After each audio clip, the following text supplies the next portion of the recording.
most of us have got photos and stuff or memories of jobs that we've done. One of the things that I have done for a long time is I've taken a lot of pictures. In an instructional capacity, it's always good to have pictures because you really need them for presentations and stuff. Other times it was because I was writing for Motor Age magazine that I would take pictures. And I pulled a bunch of these pictures and the stories that go with them. And I hope you find this stuff interesting. I'm going to have a little fun with you here today. This 1997 F-150 was one that we, in our department, in my department, automotive department, we really had a lot of experience doing all kinds of stuff to the engine on this truck, and it wasn't over a real short period of time, but for the most part. But it was amazing what all we got a chance to do on this truck here. It belonged to one of the instructors on the other campus of our college, and he had actually originally gone to a shop somewhere because it was losing oil pressure, and they said, well, we'll put bearings in it. So they put bearings in it and charged him like $1,600. And about 4,000 miles later, it started losing oil pressure again. So he went back to that same shop, and they said, well, we don't really want to fool with that anymore. You just need to get that one out of here and take it somewhere else. Well, he wasn't a hard guy to get along with, so he just took it to another shop, and another shop said, oh, well, yeah, they messed things up on this. We're going to go ahead and fix it for you. And so they went ahead and put some more bearings in it. I don't know which ones they changed. And it lasted about another 4,000 miles, or maybe a little longer now. 4,000 seems to be sticking in my head right now. So we went ahead and he brought it to us for the first time. We hadn't worked on it before then. And he said, could y'all look at this? This is the first work we had ever done for him. And I said, yeah, we can have a look at it. So we, checked it out and said, well, yeah, it's losing oil pressure. And so we went ahead, and I had the students go ahead and pull it out and replace the cam bearings and put a crankshaft kit in it, which was outstanding. Good job for him to do, time and chain, all this stuff. It was really a pretty big job. I don't remember what the bill was on it, but we pretty much went through the thing. We didn't put rings in it or nothing like that, although I guess we could have. But the long and the short of it was we put cam bearings and rod and main bearings in it, and an oil pump. We also put an oil pump in there too at the same time. And so he drives away with good oil pressure. Well, 4,000 miles later, the crankshaft that we put in there, crankshaft kit that we got from the local parts store, broke. And there's the broken crankshaft right there. He was just saying it made a lot of noise and it quit running. And so when we, you spin it over and you can tell there's something bad going on in there. And so whenever we, that was the broken crankshaft after we got it out on the bench and all that. It was a fairly nasty situation. Well, the parts house guy says, well, the people I got the crankshaft from said that they weren't going to do anything to warranty it because they didn't warranty 4.2 liter Ford V6 crankshafts because they felt like they would break. Anyway, I know, it's not a known issue that I've been aware of on a lot of them. I actually have an 07 F-150 with a 4.2 in it that has been with me since 09. I bought it when it was only a couple of years old, and I have put lots and lots and lots of miles on it since 2009. I've had it 11 years, and I've never had a problem. Of course, one of the pieces of advice that I give people whenever they're buying a car is if you buy one, you need to know a little something about the powertrain. The powertrain on the 2007 model vehicle truck that I've got, the transmission is a 4R70W, I guess they call it now, which is like an old AOD, and the engine, that engine transmission package has been around since about 1979 or 1980, and so they pretty much got all the bugs worked out of it. And it doesn't get such tremendous gas mileage. I think on the highway that truck, it's just a little two-doors. I've seen pictures of it on some of my videos. Gets about 17, 18 miles to the gallon is all it does. My wife's got a 2016 F-150 with a V6 in it, and it gets like 26 miles to the gallon on the highway. But one way or another, this is what we got right here is a situation where we had broke crankshaft. Well, whenever we went to put the new crankshaft, he got us another crankshaft, and he made good on it, because he was one of my parts supplier that I used most of the time those days.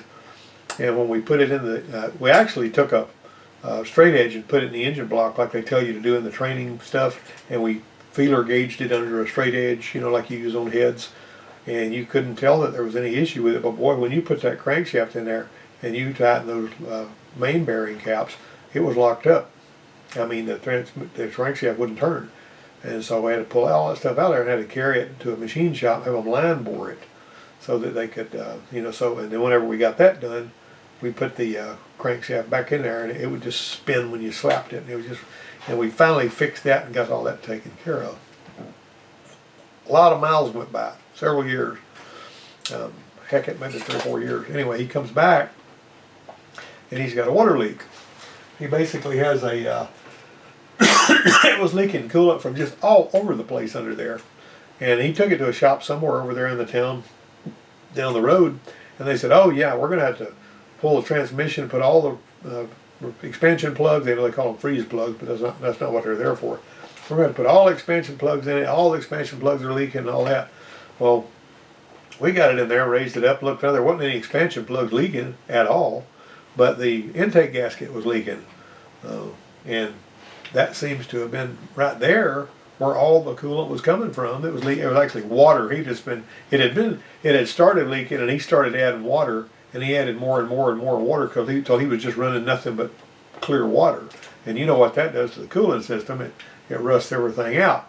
The odd thing about this truck right here was after we got the intake gasket replaced and filled it back up with coolant and all that kind of stuff and got it all burped out, it would idle for an hour, 2 hours, however long you want to let it sit there and idle, and it would never start to, he would try to overheat it, run about 200, 210 degrees, which is where I'll run. But if you got in that truck and you backed out of the shop and you tried to get out of the parking lot, before you even got to the place where you were going to get out of the parking lot, it was heating up really fast. And so we brought it back in, and what we found the cause for that, believe it or not, the impeller had rusted off.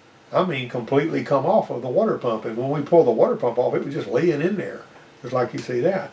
And there's a lot of dynamics that go into why an engine overheats, but with the water pump not working at all, it would seem like it would overheat just sitting there idling, but it wouldn't.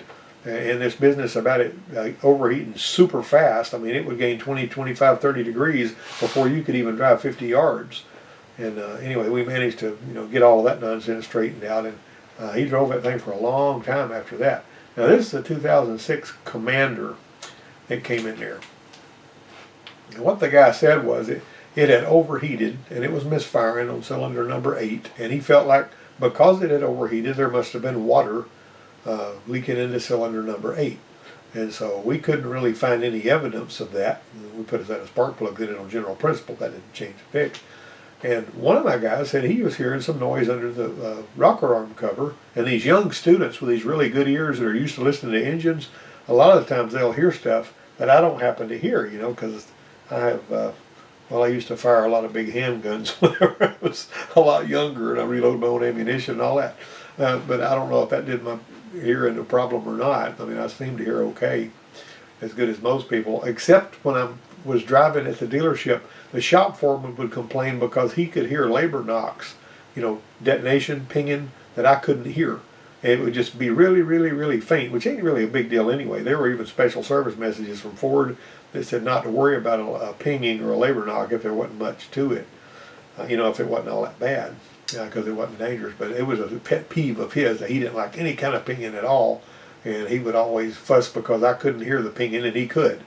And I wasn't, playing off on him or nothing. But anyway, what we did was we pulled the valve cover off. But before we pull the valve cover off, we had to take the refrigerant piping off for the AC unit. And whenever we got ready to, before we wanted to pull the refrigerant out of it and put it in our machine, I always like to hook up the refrigerant identifier. Neutronics makes these, and I always like to have one of those on hand whenever I'm doing AC work. This one actually had some hydrocarbon blend in it. I actually had to get my tank with my gray and yellow tank and a separate machine that I've got that I had actually at the school to pump all of that garbage out of there. And then when we put it, we put clean refrigerant back in it. The problem with not identifying, and I've talked about this before, is you pull all this trash into your machine and then you spread it like a disease amongst all the other cars that you're charging up with refrigerant. And next thing you know, you got 4, 5, 6, 8 cars with contaminated refrigerant because the one car that had refrigerant contamination, you didn't do your refrigerant test on it. Now these things they're fairly pricey, but really you need one. I mean, they actually have some that are not as expensive as the one behind me here. You can get them, but they might, you shop around for one of those. And we've also talked about certification. If you don't have 609 certification, you got some issues. If the feds come in there wanting to sniff around, see if you got your certification, if you're the one working on the car, it's like a huge fine that they can charge you for not having certification. And it's easy to get. If you go to the ESCO website, get 609 certification, I think for less than $20 and an open book test, you can have ESCO 609 certification. Good to have that thing in there. You can also buy refrigerant at the parts house in the larger containers like that too. All right, the valve cover was removed. The roller rocker was out of place on number 8. No idea why, unless he floated a valve or something, which it would seem odd that somebody would do that on a Commander, but you never know what a young guy's going to do when he's driving a vehicle. We fixed that, and we found this stuff on further inspection. There was a hose clamp. That hose was still stuck to that outlet there, but that hose clamp was out of place. And we also found somebody had put an old ratty old plastic T in there, like you would buy at the hardware store, which wasn't suitable for all that heat. They had to get a better T. There was a T in, between the a couple of the heater hoses and all that. So anyway, we had to fix that. All right. This 2001 Toyota Tacoma hunting truck, it died when he's pulling out of his driveway.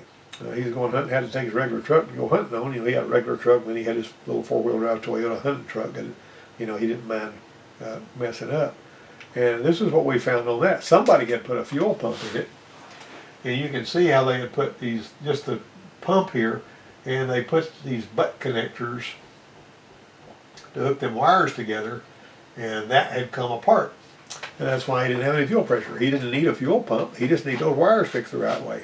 And so he, dried it off really good and used a soldering iron and some shrink tubing and all that kind of stuff. And we fixed it up. Got that Toyota going pretty quick. Wasn't that really that much of a job. This 2007 Silverado had an oil leak concern. We used dye and a black light, and we found oil oozing out around the oil filler cap. We found it dripping lower than this, but when we tracked it to where it was coming from using the black light and the dye, we tracked it to the oil filler cap. And the reason it was coming from, of course, you're going to replace the oil filler cap anyway, because that little seal under there, if it's mass airflow, it can pull air. PCV system can pull air through that seal and skew your fuel trims because you've got an oil filler cap gasket that's not sealing good, or because somebody left an oil filler cap off or loose or whatever. Because it's going to pull unmetered air through the PCV system in this leak right here. But this one here also needed a valve cover. These valve covers have got the PCV built into them on some of these Chevrolets, and they actually have a baffle built into the replacement valve cover, and it works a little bit better. But the PCV valve is actually part of the valve cover, a little orifice down in there. This vacuum is pulling out of there, and that one there, you can see that little orifice was clogged up because there's oil puddled up in there. And so we put a valve cover on that one and replaced that gasket on we actually replaced the oil filler cap, and that oil leak was gone.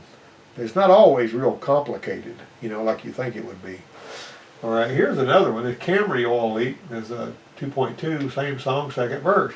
It had a little bit of an oil leak, and we tracked that to the oil filler cap. It's really good to have some dye and a black light, I'm telling you. And you can go to Harbor Freight and buy a black light flashlight for not much money that you can keep in your toolbox. And if you're working, even if you're working for somebody that doesn't believe in dye and black lights, you can actually buy some dye. Now, I will tell you, you got to have the dye that's for the oil. And there's oil dye. There's different dye for refrigerant. So you don't want to get those mixed up. You got to make sure that for power steering and all that, you're going to have to. And I wouldn't pour any dye in my brakes, by the way, because you don't want to mix anything with your brake fluid. You'll swell some seals or something. But power steering and engine oil and that kind of thing, you can get dye for that, and you get dye for your coolant. If you got to pour some of that dye in there, run it a little bit, shine your black light on it. Refrigerant, you can actually find refrigerant leaks with dye too, but you got to be able to inject that, you know, with a little tool that they got. There's various different ways to do it, but you get the point. Dye is a really good tool. If it's leaking anywhere where you can even put your eyes on it at all, instead of being under the dash somewhere, you can find a leak with dye. And we have saved ourselves a lot of guesswork by putting dye in there. This Crown Victoria comeback was my dad's Crown Victoria. It's actually not a Crown Victoria, but it's a Grand Marquis. 2001 model. He brought it over and the hood latch wasn't working right anymore. So we got him hood cable. And one of my guys went to worked that thing through there, and he did everything right except when he put the cable back in there, he left that grommet out of place. And the first time it came a rain, my dad called me and he says, my floorboard is full of water.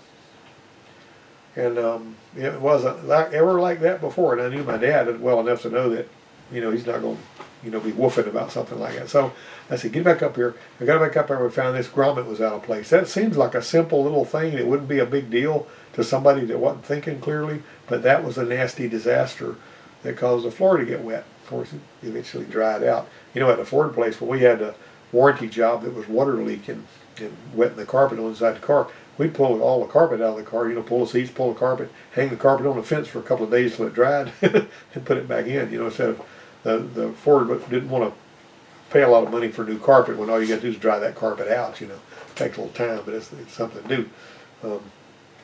My mother-in-law had an 87 Chrysler she bought brand new, and ever since she bought that Chrysler brand new, it had water in the floorboard every time it rained. I mean, it would just, she'd have to put a towel down there because the water would be in the water. And she'd had the car for several years, probably 6-7 years.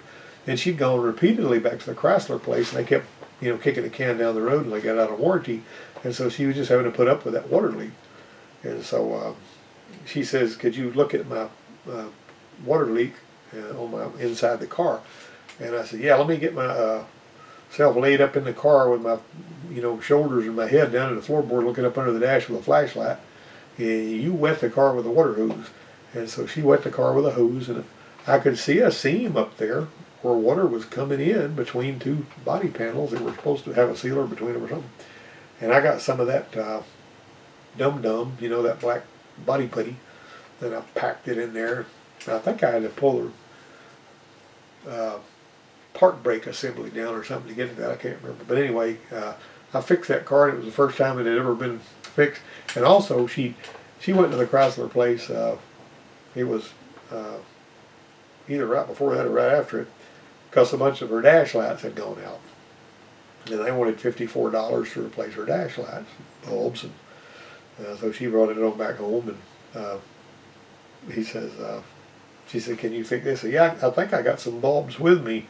And I got in the back of my car, and I got my tools. And, you're supposed to pull the whole instrument cluster out of there, and you got the little holders, you pull the bulbs out. Well, I pulled the cover off, the little dressing cover, and I could see those bulbs. I mean, I could see the bulb right there. And they were little, plug-in bulbs. And I turned on the park lights, and I saw which ones were burned out, and I replaced just the ones that were burned out. And my father-in-law, who was a barber, he was leaning on the door of the car because he didn't have a customer right then. And he watched me, and when I got all put back together, he was looking at his watch, and he said, well, that would have been an easy $54 for them people at the Chrysler place, because you got this done in 11 minutes. I thought that was pretty funny. But anyhow, this one here, you might have seen these with a crack. That right there, you can see how that crack might be hard to spot. But when the engine torques, it'll open that crack up. And what that'll do, when it opens that crack as the engine torques, if you got main airflow, mass airflow, or whatever, it'll cause the engine to go whoo, whoo, whoo, whoo, because every time it lunges back, it opens the crack, and it lies about how much air is there, and the engine loses power, and then it goes back, it closes the crack up, and all that. That was just an interesting little picture that I had there. Now, this nasty fusion lug, just about everybody that works at any kind of a shop where you have to do anything with tires has run into this hogwash. Somebody at some point had cross-threaded a lug and messed it all up, and then when we were trying to take that thing off of there, it spun in there, and that was a nasty bunch of stuff. You just about got put a big pry bar between the engine, between the wheel and the hub, and put a tremendous amount of pressure on it while somebody just keeps working with it so they can either twist the lug off. You got to put some. It's just bad, especially if you got fancy wheels on there. Because there's nothing fun about that. But we used to see it fairly regularly. It beat all I ever seen. All the work that we did at the Ford place and the other shops. I didn't hardly ever see a problem with no kind of lug nuts. It seemed like every time you turned around, when somebody brought a vehicle in that was just needed some brake work or tire rotation or something like that, the students would come over and say, "We can't get this tire off." And I said, "Oh, come on, man, you get the tire off." But I went over there, and doggone if they didn't have all kinds of strange lug nut problems like I just never used to see when I worked in a regular shop. I mean, maybe I just got lucky and didn't see a lot of that stuff. But when I was at the school and we were running a lot of cars through there doing live work on them, every time you turned around, you got an issue like that. All right. This one right here was let me see if I can back up. I think I went too far. It went through a whole bunch of slides here. All right. Yeah, it did go through a bunch of slides. That means for it to do that. This Mercedes belonged to my president of my college. And whenever he got the thing, it was a used vehicle. It was a 2004, had a pretty good few miles on it. He said, "This got lifetime transmission fluid in it." And then he came and told me one day, he said, "The transmission's acting up on this thing." I said, "Well, why don't we start out by letting you get the fluid that's supposed to go in this thing, and then I'll actually do a full transmission flush, because we had a flush machine that I used, and I built out of an old air conditioner line this adapter. I got rid of that part, it's got a spring in there, and that was one of the things. That's what I had to do to hook that machine up so that we could do that coolant flush. And you can see the old fluid over there and the new fluid here. It was actually a beautiful job. When we got through with that, all of his transmission problems were gone. There was a Cadillac, a 05 Cadillac crossover, and I don't remember all them Cadillac numbers, CTS or whatever. Anyway, that darn thing, they were talking about the transmission issue. And when I looked at the transmission fluid in that car, it was strange. It was thin and black, and it looked almost like brake fluid or something. I had never seen automatic transmission fluid get completely black and start looking like brake fluid. And I said, well, what I would do first is I would do a full fluid exchange on this thing. And of course, we always went in there and changed the filter after that, too. And then we'd add some more clean fluid to it to make sure we had all, clean.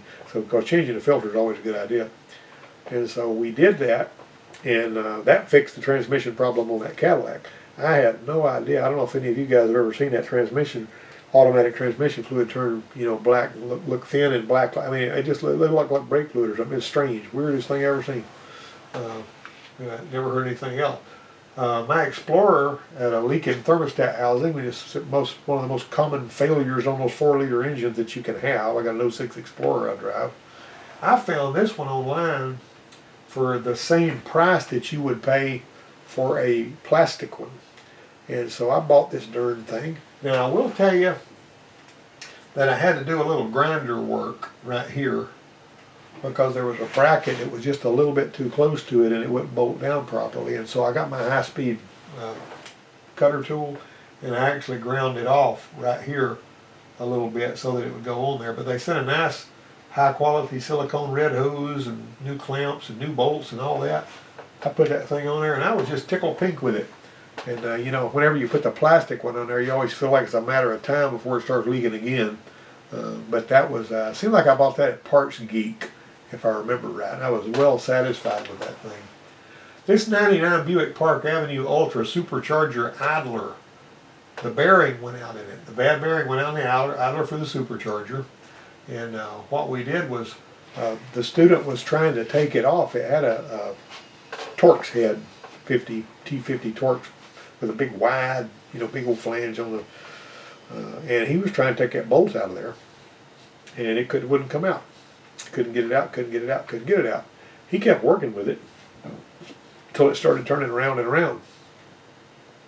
That's when we found out that the stupid thing was left-hand thread. Now, if you've never worked on one of these before, you won't know that bolt is left-hand thread on a Park Avenue Ultra Supercharger belt idler. Looked it up in the book. Some of you guys might be able to look in your shop manual material and find where it tells you that bolt's left-hand thread.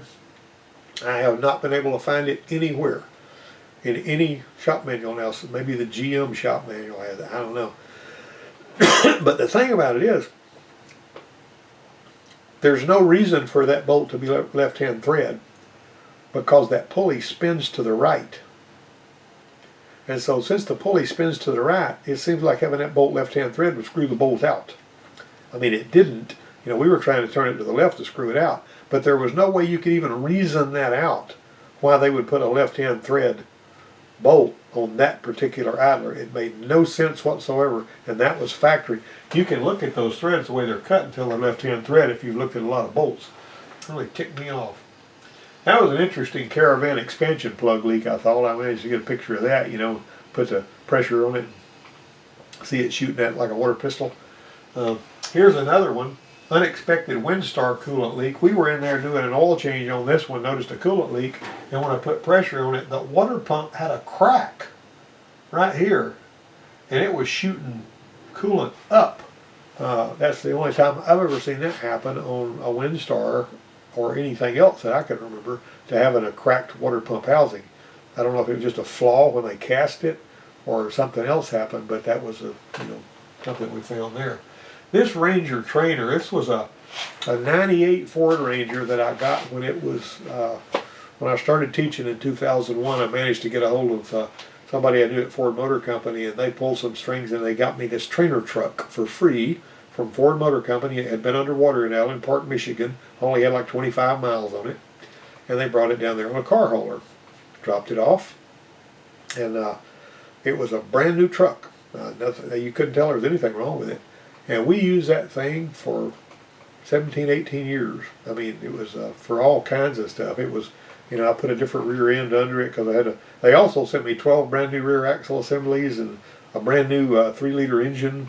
And there's just all kinds of stuff they sent down there. But this truck was part of it.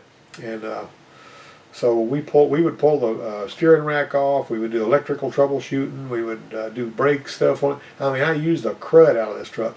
Well, your trainer trucks and vehicles usually don't last but a couple of years before they're trash, you know, because a lot of the students, when they're working on a trainer vehicle, they don't think much of it.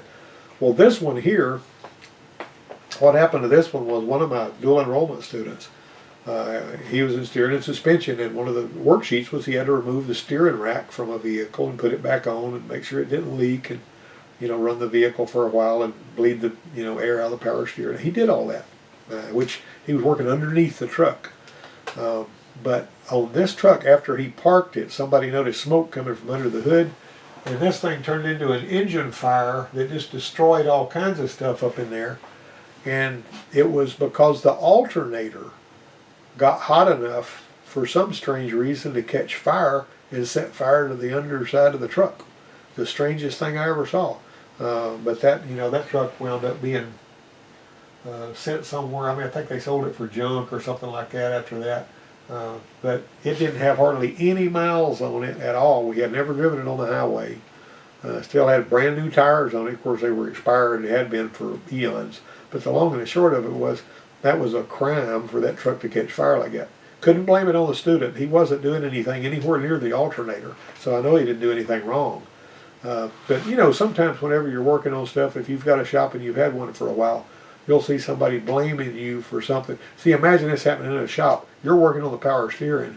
They get the truck back, or it actually catches fire in your on your service lot after the guy parks it when he didn't do anything wrong. This kind of thing happens sometimes. Customers do not understand that. And, you know, there's no way on earth I could tie that to anything that boy did on that truck. The only thing he did under the hood was fill it up with power steering fluid, and that had nothing to do with this fire that went on the other side over here. This is a 65 Corvair engine. I thought you might find that an interesting thing to look at. It got these dual carburetors on it and all that. I think I've told you before, when my dad had his shop, somebody brought him a Corvair to do some work on it, and he says, can you do this work on my Corvair? And he goes, yeah, well, I'll do it with the shop closed and it's hot today. And he said, what do you mean you got to close the door on the shop to work on a Corvair? How come? He said, because if somebody sees me working on one, they'll bring me another one, you know. Well, a lot of people don't know about Corvairs, and it's pretty cool. So you had a generator on it, not an alternator, and basically the pulley was, it ran around this idler pulley and around that fan, around the generator, and that fan's what blew down across those horizontal opposed 6, and that right there is the PCV valve. And Corvair was the first vehicle, as far as I've been able to research, that had any kind of emission control device on it at all, and the PCV valve was there. That was the PCV valve right there. Now that's a mysterious snap-on tool. I found a bunch of really old tools when I went to teach at the college, because that college automotive program had been there since 1965. And I taught there for nearly 19 years, between 2001 and 2000, middle of 2019. But that, if I had not worked at a gas station and done the kind of work we did at the gas station in the mid 70s, we would take the starters off, and generators too back then on a lot of older cars, and we would saw the material out between the commutator strips with a hacksaw blade. It was, aggravating and tedious and all that kind of stuff. This snap-on tool with that little tiny saw blade on it was made to do that. And you could actually, put a commutator in there, and it swiveled, and you could adjust it and all, so that you could saw out those commutator slots with that thing right there. You can see it's got the snap-on name on it over here. That was a cool little tool. I never did know what happened to it. I think somebody stole it. Not that it mattered. These are my homemade trainer boards. I built that board with 2 fans, 3 relays, and 2 switches. I actually have a video on my YouTube channel about these 2-speed fans, and I'm using that board to demonstrate. I wired it up, and I talked about it on the channel. You can probably find that if you wanted to. All right, this is the fuel injection board. I had coils, the coil wires cut, and they were pointing at each other, so they would pop, up there when it was spinning. I had an engine controller in there. I actually had a little fan right here that would pull air through the mass airflow when you opened the throttle. The engine controller was actually, you actually could read the pin numbers, and I always made the students wire it up. Now this board looks intimidating, but because of the nature of it, every one of these little things had the pin numbers on them, so all you had to do is match up the pin numbers. The trickiest one was the DLC plug, and we could plug a scan tool into that thing, and we could fool it into thinking that it needed to expand the pulse width on the injectors. They would all click at the same time when this wheel first started spinning, and then they would start clicking sequentially. Now that was your wetting the manifold cycle. But anyway, one time I had that thing spinning, and I was standing next to it there, and I was over there talking to my students, and I started getting a little lightheaded because it had been spinning for a while, and I was breathing that ozone from all those sparks that were coming out. That's O3, and you can get drunk breathing too much oxygen, And anyway, that was I realized what was going on, that I was getting dizzy because all that ozone was, I was standing too close to the board while it was spinning. That was kind of comical. That's an ignition board that has an engine controller over here, and I had it wired up to spin by that crank sensor, and you could basically, whenever you mashed that button and held it, it would spin that, and this would go pop, pop, pop, pop, pop like that. I had the thick film ignition here. I actually did ignition system evolution with points, and then I'd have an old, like a 94 model right here. What you'd do there is touch the battery cable and tap that, and I had this little spring up there so it would jump to a spark to it. And if you touch the battery cable with your, lick your finger, touch the battery cable, and tap that, it would go pop, pop, pop, pop every time you tapped it. This is the old 72 Chrysler. That's a 74 or 75 Ford, and there's the Ford. We would wire that module up to here, and we would fire that. And this right here, I actually had it so the plugs would fire, and I had them all grounded. And whenever you would reach back there and spin that distributor, go pop, pop, pop, pop, pop, and I had them wired up so that they'd fire in order. Anyway, that was an ignition system evolution board. I don't know what the new instructor did with that. He might have taken it and thrown it away or something. But the point is, I like to make those boards myself because I kind of enjoyed building them. And secondly, if you're buying a lot of these boards, you're going to pay $16,000 for something that won't do as much as this. This one right here, I had a door lock actuator on here from Crown Victoria, and I had 2 buttons on there, and I'd have them wire this up with these 2 relays, so when you mash one button it would lock and the other one it would unlock. And that they got a lot of fun out of that too. This Kia spark plug screw up, this boy just threw the spark plug down in the hole, and then it didn't feel like it was screwing in there right, But he didn't know what else to do, and he didn't want to tell me about it, so he screwed it about halfway down in there, and he said, be aight, you know. And the very next day, this lady brought her key up back and said it was skipping really bad, and we screwed that plug out, and it destroyed that spark plug because wasn't screwed all the way down so that the gasket was carrying the heat out of the plug, melted the end of the plug like you had a torch on it. We had to actually do a bunch of work to fix the threads in that head and put a new plug back in there. That was one of the things I always tell myself, don't just throw the plug down in the hole, because if it dings that first thread, you're going to be in a mess trying to get it screwed in there. I don't know how many times I've seen that kind of thing done by people who didn't know what they were doing, and I always caution people against that, and sometimes even after you caution them against it, they do it anyway. Anyway, this right here, this guy came to us on his 350 Chevy, and he said, everybody in town is telling me that this, that, and the other, injectors and all that kind of stuff. It was one of those, they had the CSFI system on it. They just assumed it had to have an injector issue. We found out we're cylinder skipping on, pull this plug out. We saw it was rusty like that. That's coolant getting in there, rusting that thing. It's been doing it a long time. So we actually pulled it out. We got a cracked head on that particular one. And so we wound up replacing the head. But that when you see a plug that's rusty like that, it should not be rusty unless there's coolant getting in there. Now this is a homemade fuel gauge tester with long wires hooked to a potentiometer.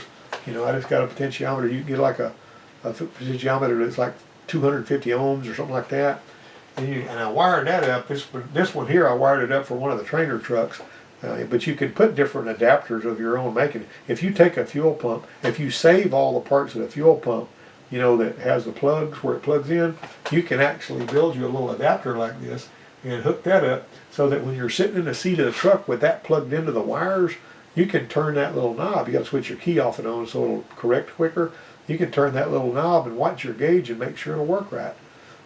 If you know, you got to know what your resistance is. You can hook your meter up for that. But anyway, I just build that kind of thing too. Sometimes I like to, build tools like that. And if it, I like the go no go test. I don't like for these tests that, whenever you test it may be right, it may be not. Like some tests you can test. We had an injector tester, flow tester that we got from Ford. It cost a couple $1,000, and I found out real quick that the flow tester on that injector machine was not a reliable test, and I quit using it because I don't want a test that's going to lie to me. This right here was something I got in a fight with the parts house about. I would order a brand new radiator cap, and it would come in on the card. It was a stamped radiator cap with that little vent dangling. And the way that we would, if we looked at a radiator cap that we pulled off and it had one of those dangling, we'd replace the radiator cap. Well, I order another from the parts store, the new one comes in dangling, and I know that's not right. Stant claimed they did that on some of their caps so that it wouldn't build pressure and it would keep it from blowing the hoses and all that, which I thought was the stupidest thing I ever heard. The problem is, you could get 3 Stant radiator caps. One of them would have a dangly valve, all of them the same part number, and the other 2 wouldn't. So I don't even know how they, how they could parse that. Although you can look stuff up online that claims they make them like this on purpose, but it's the dumbest thing I ever saw. That's all for today. We're done, and I really appreciate you guys watching. And well, that thing is acting really crazy. I don't know if I've ever seen my thing go back to the regular screen before. Anyway, there we go. It's not quite so bad now. And I'll be in touch with you guys next week, and I appreciate you watching.